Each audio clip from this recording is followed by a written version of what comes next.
What is going on, everybody? Welcome back to the channel. Today I am recording this at night on August 22nd. Some of you might be watching this on the 23rd or onwards, but I am recording this on the 22nd, which is release day for OP12 Legacy of the Masters. So I just want to go through the card list on TCG Player, look at some of the initial sales on some of these cards, give my opinion on what I think of the set, and if you are considering investing into OP12, I'm going to give my recommendation for what you should do. So starting off, we can just kind of look here at the card list.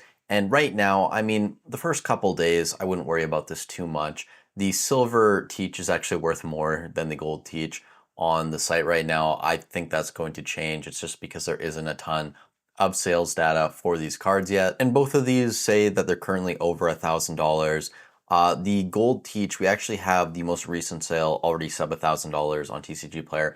984. I imagine eBay is probably a little bit cheaper because TCG Player tends to be a little bit more on the expensive side. So if the gold one's going to be sub $1,000 more than likely, maybe after a couple months, the silver one is probably going to be a lot cheaper than that.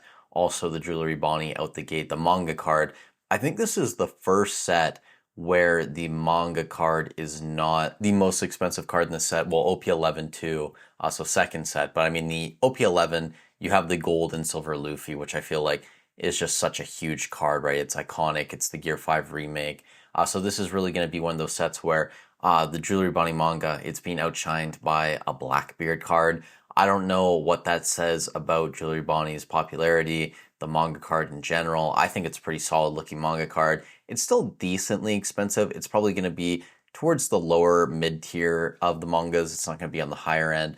Out the gate, we're already seeing this card sell for in the low $400 range on TCG Player. I think on eBay, we've probably seen some sales sub $400 in like the $390, $380 range. It might even be less than that. So we're going to have to wait and see where this card ultimately ends up. Again, it could, run up after release. That is entirely possible as well. But I think just looking at the top three cards in the set so far, I'm not super excited. It's not something that is going to get me out of bed and make me want to spend thousands and thousands of dollars on this set, but it's not terrible either when we go through the rest of this. So I actually really like this Roro Noah Zoro alternate art card. You have Hawkeye Mihawk in the background, and again, it's kind of playing on the theme, like you have the master, you have the student, pupil, whatever. So this is a pretty dope card, $136 right now. It's probably going to be sub $100 at one point if you're thinking about getting this for your collection. Again, like any new release, whether it's in Pokemon,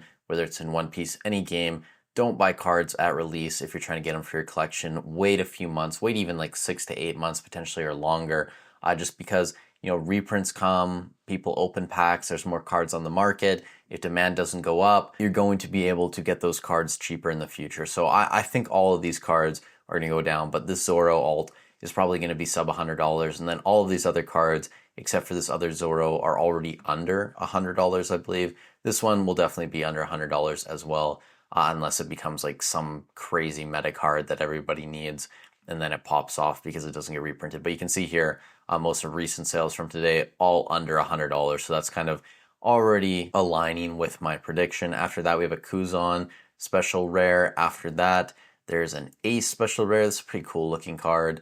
I'm not really a huge fan of these SPs, and again, like I enjoy looking at illustrations where there's something going on. It's not just the character. I know some people like the texture, whatever. I just don't think that these get it done for me and my taste. I do think they are interesting though. They are unique. I just don't think they're going to be super, super popular amongst the wider collecting community. The Tashigi here, $87, most recent sales, already down in the 60s. So you guys can see basically from pre-order and the early sales today, a lot of these cards are already down like 10, 15%, and I think that's going to continue. After that, we have the Demon Aura 9-sword style Asura Blades Drawn Dead Man's Game alternate art. That is a long-ass friggin' name for a card, but this is $67. There's probably recent sales, yeah, recent sales already into the 50s. Great artwork though, I think it's awesome. Again, like I'm a very big fan of Zoro in the anime. I pulled the manga card from '06, so definitely one of my more popular characters, at least in my opinion. I know not top of the list anywhere, but I like Zoro. After that, we have a Kuma card. this, I'm going to go on a limb and say, is a playable card. When I was looking at like some of the best-selling cards in One Piece today on TCG Player, the regular Kuma, which I think is like $27 or something. We could go check here actually. Take a look down further in this list. Yeah, so this one, the secret rare, $29-ish dollars. I think this was like one of the best-selling One Piece cards currently. So I think this is kind of playable. And this is $62. And again, correct me if I'm wrong if it's not playable, but I just assume that because it is one of the better selling cards currently.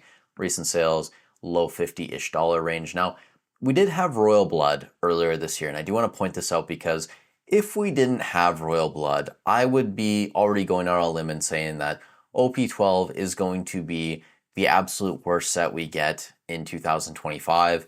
When you look at the other releases, we have OP11. Again, those gold and silver Luffy's, I think that's kind of an exception to where those cards can be more expensive than the manga, but I don't feel great knowing that a set has a manga card less expensive than like a special rare, especially a reprinted Blackbeard card. To me, I don't know just how that sits in terms of investability. I'm sure some people won't have an issue with this, but I just don't think it's a great look. And maybe that will be the trend going forward. The mangas just aren't going to be as expensive. Maybe if these, gold and silver cards, if the pull rates are very, very difficult, they could be more expensive, just going forward. And that's fine, I guess. Like if they want to try and push some of these gold and silver cards to be more expensive based on rarity, that's fine. I mean, that's Bandai's opinion, but the set is clearly not as strong as something like OP11. It's definitely not as strong as something like EBO2, OP09, which came out late 2024, PRBO1, obviously, which also came out middle of last year. Those sets are just 2 to 3 tiers above where OP12 is. And for that reason, like I can't put it at the top of my list. I don't think you should be going super heavy into this set currently. Now, I do think it is probably better than Royal Blood. It's probably better than Two Legends and maybe another couple sets like OP07. We're gonna have to wait a couple months to do some level of comparison. We really want those cards to stabilize and get to a normal market level. And once that happens, we can do like a comparison between the top 1, 3, 5, 10 values of some of these cards. But I think OP12, it's going to be somewhere in the middle of the pack, maybe towards the lower end. And right now, I mean, the booster boxes on TCG Player sitting around $124.50. Now, when OP11 came out, this is important to note. The first day or so, it went down and then it kind of rebounded back up and then it went down again. And a lot of that happens because people are racing to the bottom. They're trying to dump their product. They have a lot of cases that they want to move, and that's fine. I mean, a lot of these game stores, they need to do this. They need to have capital for upcoming sets and pre-orders. But even with something like OP11 currently, at least up here in Canada, the cheapest price that I've seen was just recently, and I actually just bought another case from HPW Cards, $150 Canadian. I talked about this in my most recent video. That's about $113 USD I paid after tax. I think the same thing is going to happen with OP12 and probably even to a larger degree just because OP12, I don't think most people are going to see this as strong of a set as OP11. I think for that reason, you're probably going to be able to find this booster box sub $100 at some point or very close to $100 in the future. So I would not be paying $124, $125 for this box at release. If you did do that, you're probably gonna have to wait a long time before you see decent gains on this. Again, it's just a newly released set. It's a mainline set. It's not a premium booster or an extra booster. So we're more than likely going to see reprints of this box in the future. So for all of those reasons, I think just wait on OP12. This isn't something I would be buying right now, especially considering we have Pure BO2 coming later this year in October. That's the next setup, I believe, right? So that is going to be a premium booster. Bandai has proven so far that they're not willing to reprint their premium boosters, their extra boosters. I would definitely be prioritizing buying that set when it comes out. And then after that, we have OP13 coming, which a lot of people are going to be very excited for the 3rd anniversary. We're going to have those manga cards, the red mangas, the Shanks is in there, a lot of other strong cards. So I think both of those sets are going to be better than OP12. That's just my wild guess right now. And then you look at the other side, the prior sets, like OP11, better set than OP12, and then also EBO2. I think just based on having that really strong Luffy manga, and then also having a lot of those really strong special leader cards. Like that set is clearly at least 1 tier above OP12. So it's kind of just in a tough spot being released in the middle of summer, sandwiched between strong sets on both sides. I don't think OP12 is going to be crazy for the next year. So it's kind of going to do something like maybe OP08 did, OP07, Royal Blood OP10, where you're going to be able to find it at a cheaper price. And at that point, it's probably going to be worth picking up some just because there really isn't going to be a downside at that point with how cheap you're buying it. And it could potentially see a double up maybe in the next, I don't know, 4 to 5 years, right? Down the road once it's out of print. And really that is the game when it comes to investing in TCGs. You don't want to see a double up right away. We don't want boxes to come out the gate and double or triple in value and be scalped. Like that's just not a healthy market for us to be in.